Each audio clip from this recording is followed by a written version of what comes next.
In LA this week. I'm Anna Marcos. Dozens of entrepreneurs getting a leg up and starting their business, and it could be you. Find out more at the Celebrating Women in Business event coming up.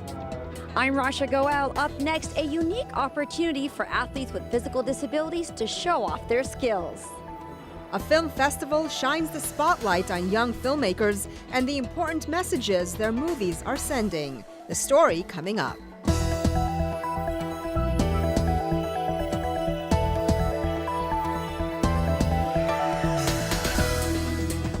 Hello and welcome to LA This Week. Thanks for joining us. I'm Yana Kay. A crowd of thousands came out to watch our mayor get sworn in for a second term. Mayor Eric Garcetti may have been the guest of honor, but the event also helped swear in several other elected officials. Anna Marcos brings us the highlights.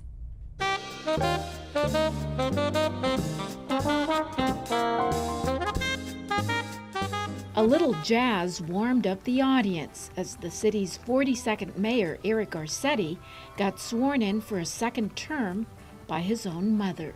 And that I will faithfully discharge the duties of the office of mayor according to the best of my ability. According to the best of my ability. Garcetti may have been the star of the show, but he wasn't alone. Other re-elected city leaders also walked the blue carpet for their swearing in, including Monica Rodriguez, who now brings the number of women on the city council to 2. These lawmakers made one thing clear: they are as diverse as the city of LA itself. Let me ask you to raise your right hand. Repeat after me. Do solemnly swear. Do solemnly swear. That I will support the Constitution of the United States. That I will support the Constitution of the United States of America. Homelessness, a big issue not just for the city's newly re-elected mayor, but for its city attorney as well. You've seen us go after one hospital after another to put a stop to the dumping of homeless patients on our streets. Garcetti celebrated the victories of his first 4 years, guiding the city out of an economic recession, getting measures passed to build more public transit and more housing for homeless and low-income residents, and raising LA's minimum wage. But he admits huge issues remain. Crime remains a challenge. So does moving through our city. Even as we rise to face it, homelessness rises faster. Every tent and blanket calling on our deepest reserves of courage, creativity, and compassion. A few rounds of fencing and table tennis paid tribute to the city's push to bring the Olympics here, and the city's multicultural heritage was a chance for celebration, but some couldn't resist throwing a little shade at the feds. We are a city where our police department is not directed to ask folk for papers. In LA, everybody's got papers. We got the LA Times, the Daily News, we got papers. We must lead the world for those who need it. So this mayor and his fellow lawmakers aim to lead the city, if not the world, for yet another term. And they say they're ready to make it a better place for all its residents. Here's a term 2. I'm Anna Marcos for LA This Week. Mayor Eric Garcetti won his re-election by a comfortable margin. He declared victory 2 hours after polls closed on March 8th. It's one of the most pressing issues facing law enforcement. Should local cops help the feds enforce immigration law? As Gil Reyes reports, a measure aims to answer that question throughout the state. Los Angeles Police Chief Charlie Beck officially says no. LAPD officers should not help federal agents deport undocumented immigrants solely because they're undocumented. We do not want to dilute trust because we believe that trust is the most important thing in policing. LAPD's relationship with LA's immigrants. It helps deter local crime, the main reason why the chief supports State Senate Bill 54. This bill would essentially declare California a sanctuary state for undocumented immigrants.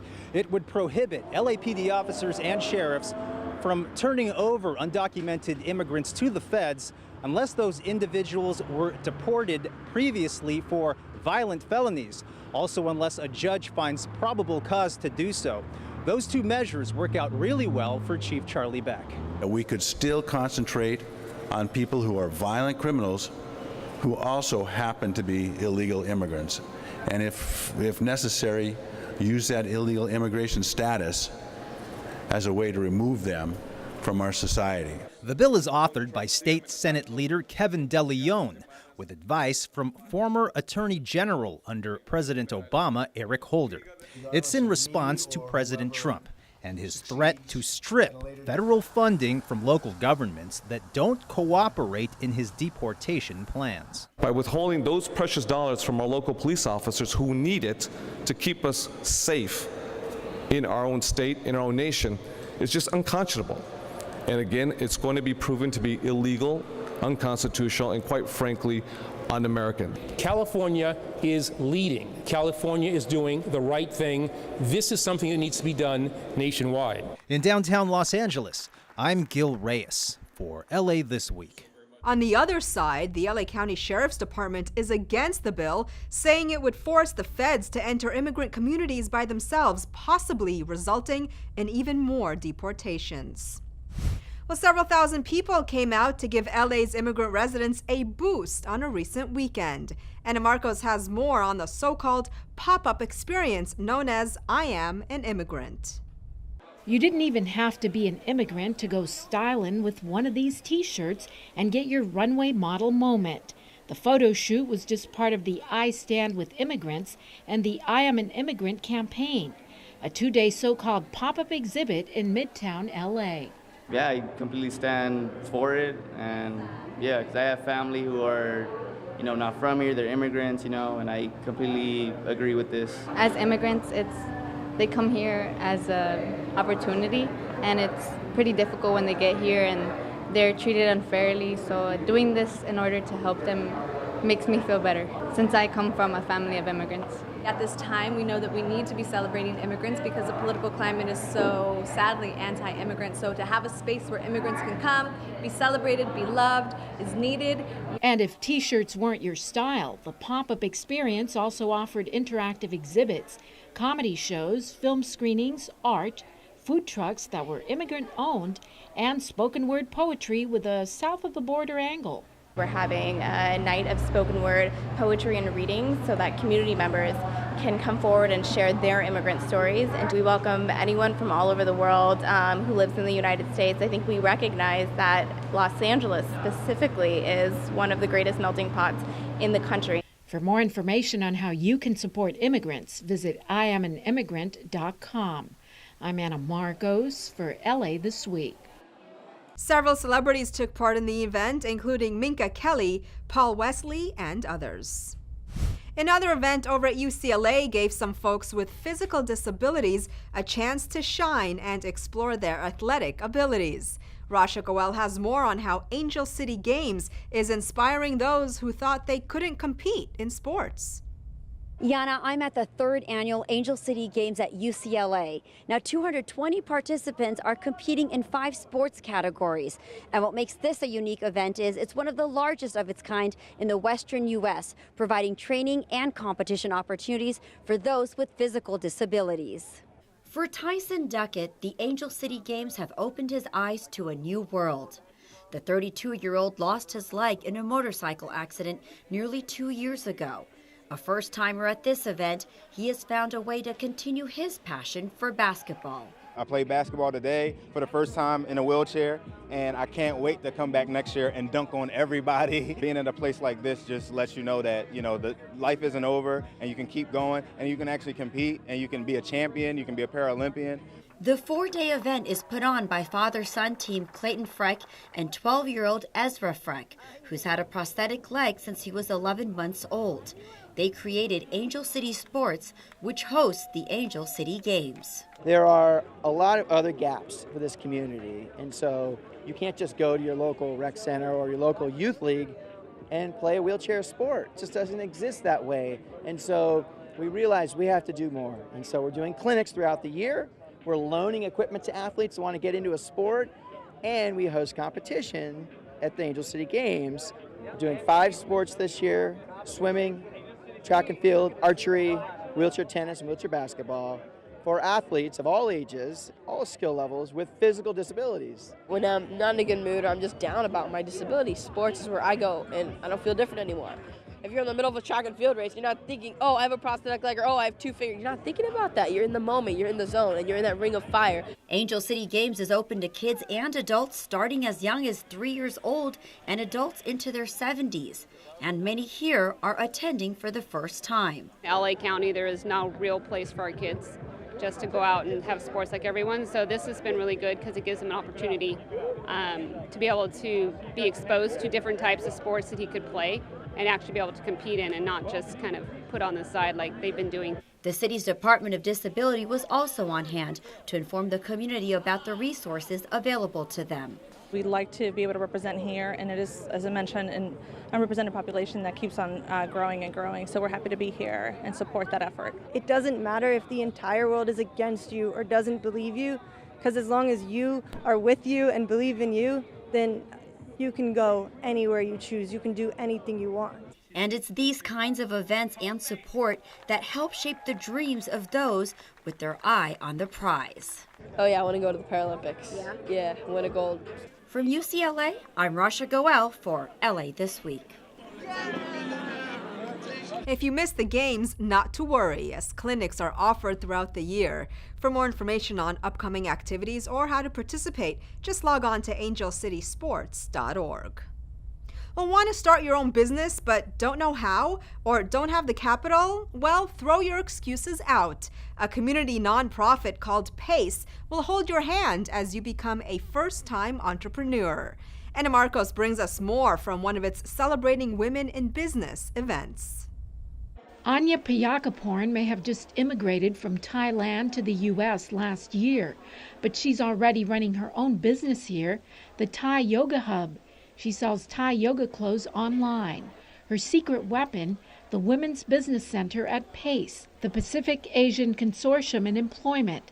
Today, Anya's selling her clothing at the Celebrating Women in Business event. How to do business correctly in the United States. That's, I think, that what they help me the most because I have no idea. I am personally falling in love with yoga, so I wanted to start a business to do the thing that I love. From yoga clothes merchants to organic face cream makers, all these entrepreneurs couldn't have launched their business without the help of PACE and the Women's Business Center, which are hosting the event. I do organic skincare for both men and women, so I wanted to do a little play on words from Beauty and the Beast. Sometimes with our name, people think, oh, I'm not Pacific Asian or I am not a woman. Our doors are open to every race, every gender. The Celebrating Women in Business event doesn't just allow entrepreneurs to show off their goods. It holds panels and workshops on everything from getting government contracts to accessing capital, using social media, and starting your business from scratch. We are here to help them, and they're not alone out there trying to start their own business by themselves. Kachi Deli has expanded to 4 times its size thanks to PACE. Its success has made it an award recipient at this year's event, and this woman now owns the Massage Place, a massage therapy practice in Santa Monica, and she's looking to expand. I feel good, I feel exciting, yeah. Because your business is growing. Yeah. So what's the secret to growing a business? According to the PACE experts, a business plan, the kind that forces you to ask the hard questions. Do you have what your market is? Do you know what your product is? How are you able to service it? Is there a need? That business plan and the training they received worked for these entrepreneurs, and business has never looked better. I'm Anna Marcos for LA This Week. Now, most of the workshops at PACE are either free or low cost, but PACE does offer much more than business training. It's committed to helping underserved community and offers a variety of services. For more information, visit pacela.org. A wave of retirements at LA City departments, including ours, have already started, and the city needs new blood to fill positions. Gil Reyes reports on Career Day at the home of Mayor Garcetti. 150 students visited the mayor's house to consider careers with the city family. Edwin Madriegos already knows he wants to be a policeman. I've been within the LAPD cadets for about 5 years already. I'm a cadet captain. That has always opened my eyes to being a law enforcement officer. Others from the city's Youth Source Career Readiness Centers aren't quite sure yet. They gathered at Getty House, home to Mayor Eric Garcetti and his wife, Amy Elaine Wakeland, for this Engage LA Pathways to Public Service event. A total of 15 LA City agencies like fire, police, LA World Airports, and the Bureau of Engineering pitched city jobs. Jobs are jobs that will stay with you for a career, that change. You can go from department to department. They give you stability, health care, a pension when you retire, benefits. And we need you to be thinking about what you can do to serve your city. These jobs need to be filled. Nearly half of the city's workforce will be eligible to retire next year. One of the mayor's executive directives is to recruit a new generation of workers, savvy in mobile apps and other 21st century technology, who can use those skills to improve the city and themselves. Because the biggest difference between a successful person and someone who isn't that that person was more smart, more intelligent, stronger, or privileged. It's that the person who succeeded never gave up. At the Getty House in Windsor Square, I'm Gil Reyes for LA This Week. The mayor has also more than quadrupled the number of summer youth jobs since taking office. His goal is 20,000 youth jobs by 2020. Well, it's a way to give a boost to students who go the extra mile in academic achievement. Councilmember Jose Huizar's yearly Adelante Awards just might be the beginning of a very bright future for some young high achievers. Ana Marcos has more. The kids' happy faces say it all, but it seems they're not the only ones who look happy and proud. The Adelante Awards are a big deal for the parents as well. Each year, Councilmember Jose Huizar gives awards to the top boy and girl students from each of 56 schools in his district. Your administrators and teachers selected you as not only being some of the top students in your graduating class, but also someone who is community-minded or someone who wants to help others and help their communities. It's basically just honoring the students who really try their best at school. Huizar's wife, Rochelle, also on hand to help hand out awards. As I look out into this crowd, I'm really overcome with a real sense of hope for the future of not only our city, but our great country. Huizar started the awards event 14 years ago when he served on the LAUSD school board. Since then, 1,200 students and their parents have been treated to a little recognition, a brunch, a trophy, and a certificate. Huizar tells the kids what inspired him. I remember when I was a kid, when I'd come home with my medals from school or any little achievement, how proud my parents were, and that inspired me to do even better. And now these kids are feeling that inspiration. Well, I just got accepted to UC Berkeley, so I will be attending Berkeley in the fall semester, and then I plan on graduating there, going into law school and becoming an immigration lawyer. It's something that I feel really, really passionate about, so I definitely would want to do that, yeah. When I grow up, I want to become a cardiothoracic surgeon, and so I'm going to work very hard to reach my goal. Wow, these kids aren't messing around. We get the feeling this award is only the beginning for these high achievers. I'm Ana Marcos for LA This Week. The Adelante Awards are sponsored by UCLA, USC, and several others. Well, months of hard work finally pay off for kids in the Valley who starred in, directed, and choreographed their own movies. From school bullying to academic stress, their films cover topics relevant to them. Gil Reyes has more from the Making Movies That Matter Film Festival. No, it is not the Oscars, or Cannes, or even Sundance. Tonight, the red carpet rolls out at Cal State University Northridge for what's billed as the biggest children's film festival in the entire state. This is my first time here, and it's amazing. It's huge. It's different than I thought it was going to be. Hayden Larson directed the Batman animated film The Peacemaker. But unlike the brooding Dark Knight in other movies, this Batman avoids violence by talking to his enemies and championing peace. It's one of the films selected to screen at the Making Movies That Matter Short Film Festival, hosted by Councilman Mitchell Englander. We had over 1,000 students participate in this. Apple stepped up, Disney stepped up. It's become the biggest youth film festival in California. It's phenomenal. And only 2 years in the running, we're at the Valley Performing Arts Center here in CSUN, and it's sold out. San Fernando Valley students are honored for animation, documentaries, and PSAs with positive messages for youth.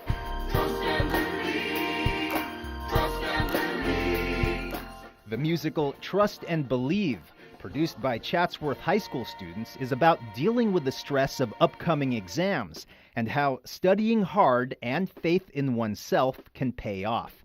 The film wins the award for Best Overall. All my friends, they all gave us really good input. They did a really good job on helping me out and just contributing to the film. It was fun to work with my friends to create something that may actually help someone. Next year we're going to go even bigger, and I really appreciate all the support of Disney and Apple and all the volunteers that came together to make this happen, particularly to the parents, to the teachers, but most importantly to the students. At Cal State University Northridge, I'm Gil Reyes for LA This Week. Well, to view them, go to YouTube and search Mitch Englander CD12 and enjoy the show. Art and basketball come together to help send an inspiring message to young people who are homeless in our city. Rasha Goel has more on how some teens are being encouraged to never stop dreaming. This 8 by 22-foot mural is more than just a painting. It represents the dream of an aspiring artist who many of us know as the Lakers forward Brandon Ingram, along with the work of acclaimed artist Jonas Never, known for his artwork that celebrates the lives of sports broadcasters. The mural is a part of Covenant House, California, a nonprofit youth homeless shelter that provides housing and support for homeless and trafficked youth between the ages of 18 to 24. Ingram, who played ball with some of the young teens, feels this message will help the kids in the long run. They come out here every single day to play basketball, and to see this mural over here saying never stop dreaming, I think it keeps the words in the back of their head just to keep going on whatever they want to do in life. The mural is part of Delta Airlines Beyond the Court program, which gives Lakers players an opportunity to connect with their fans. We had Brandon and Jonas together with 150 Lakers fans. They created this mural that we are obviously dedicating today to the Covenant House. And every night there's over 6,000 homeless young people on the streets of Los Angeles County. And so when our young people walk out here on this court and get to see a picture of him, it's just so inspiring to see that someone their age has achieved such lofty dreams. And they want these young minds to know they can shoot for the stars. We hope that the young people here at Covenant House literally take it beyond the court and never stop dreaming and realizing those dreams, because we all believe in you. I'm Rasha Goel for LA This Week. The Covenant House also received a renovated basketball court and lounge space donated by Lakers Youth Foundation and Delta Airlines. Well, LAPD unveils a program to help keep users who buy and sell goods online safer. The Granada Hills Decathlon champions are honored for the 3rd year in a row, and kids in Cheviot Hills have a new playground to play on. All these stories in Citybeat. Los Angeles police unveiled an e-commerce exchange zone program in which people who buy or sell items through internet sites such as Craigslist may make those exchanges in the lobbies of 9 police stations. Officials say the intent is to provide locations to increase the safety of those buying and selling goods and to keep people from being robbed or victimized. When you're using places like OfferUp or Craigslist and you're involved in these e-commerce transactions, is really use our police stations as locations where you will be safe in conducting that transaction. Councilmember Mitchell Englander joined Granada Hills Charter High School and the community to unveil an official City of LA street sign honoring the school's academic decathlon team, which won its 3rd national title in a row, totaling 6 national titles in the last 7 years. The 2017 honors is underneath the official sign posting dedicated to the 2011, 2012, 2013, 2015, and 2016 championships. A lot of the time during the year, we feel like it's really just sitting in a room studying, and it's hard to get a sense of the magnitude of our achievement and really how much people actually care. And seeing the sign up there really reminds us of that, and it feels awesome. Councilmember Paul Koretz, officials from the Department of Rec and Parks, and community members cut the ribbon to celebrate the reopening of the playground at Irving Schechter Park in Cheviot Hills. The colorful, wildlife-themed play equipment includes multiple slides and climbing features covered with a shade structure for protection from the heat. The play equipment is suitable for various ages, and a new swing set was also installed. The new playground will provide youth with additional outdoor recreational opportunities in this community. Well, months of lessons on the environment concluded with a day at the beach, but not to relax, but to clean up trash. Gil Reyes shows us. So far, I found a straw. I found a piece of plastic. Literally a sea of children behind me here at Dockweiler State Beach. Around 4,500 kids taking part in Kids Ocean Day. Basically, over the past year, these kids learned lessons in the classroom about the dangers of pollution on our waters and are taking those lessons right here to the beach with this massive cleanup. The big idea of the program is empowering kids to save the earth, our home. Michael Klubach of the nonprofit Malibu Foundation originated the idea in the early 90s. It's not about preaching to kids, but rather making them understand that how they dispose of recyclables and what they buy affect our planet. It's all about choice. If you use a paper cup, you're part of cutting down a tree. You're not a bad person. Just get connected. I went to a school the other day, and the teacher says, Michael, since you've been here, 18 of the 20 kids are now using their reusable water bottles. And 2 years later, 100% are. So if you extrapolate that out, I mean, we've talked to 700,000 kids. Among them, Tyler Giddens of Brentwood Science Magnet School. Part of the lesson is an Ocean Day poetry contest, which Tyler won. But instead of reciting the poem, she's singing it. Coming together for the ocean, helping the little fishies live.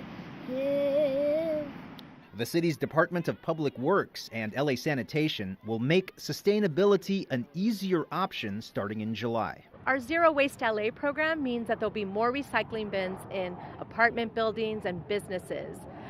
So we'll increase recycling in the city of Los Angeles. To come closer to a zero waste goal. At Dockweiler State Beach, I'm Gil Reyes for LA This Week. 8,000 kids participated in Kids Ocean Day statewide. The biggest event was in LA. Inspire your kids by taking them to meet a successful children's author. If you're a history buff, we've got just the ticket. And watch the Avengers on the big screen on board a battleship. All this in this week's Things to Do. The Library Foundation continues its summer author series with author Sarah Rafael Garcia. The series brings children and young adult authors and illustrators to libraries to share stories, provide insights into their career paths, and interact with students. Don't miss the fun on Saturday, July 22nd at the Mark Twain Branch Library, located at 9621 South Figueroa Street. For more, visit lapl.org. If you love American history, don't miss this special lecture about our founding fathers. Hamilton versus Jefferson. The rivalry that shaped America will give you an in-depth look into their volatile relationship and how the events that followed helped build our nation. Don't miss it on July 25th at 7 p.m. For more info and discounted seats, call 800-300-3438 or email info@onedayu.com. Battleship Iowa invites you to a free screening of The Avengers. The movie will be shown on board Battleship Iowa as you sit under the stars overlooking the beautiful LA waterfront. The Avengers is a 2012 blockbuster superhero film based on Marvel Comics. Created by Marvel Studios and Walt Disney Studios, the Avengers are an elite crime-fighting team with such iconic members as Iron Man, Captain America, the Hulk, Thor, Black Widow, and Hawkeye. The film starts at 7:30 p.m. on July 22nd at the Battleship Iowa in San Pedro. And that's a look at some things to do. Well, that's going to do it for this edition. I'm Yana Kane from all of us here at LA This Week. Thanks for joining us. A reminder that you can catch us online at lacitywiew.org. You can also follow and like us on Facebook. We'll see you back here next week for more of LA This Week.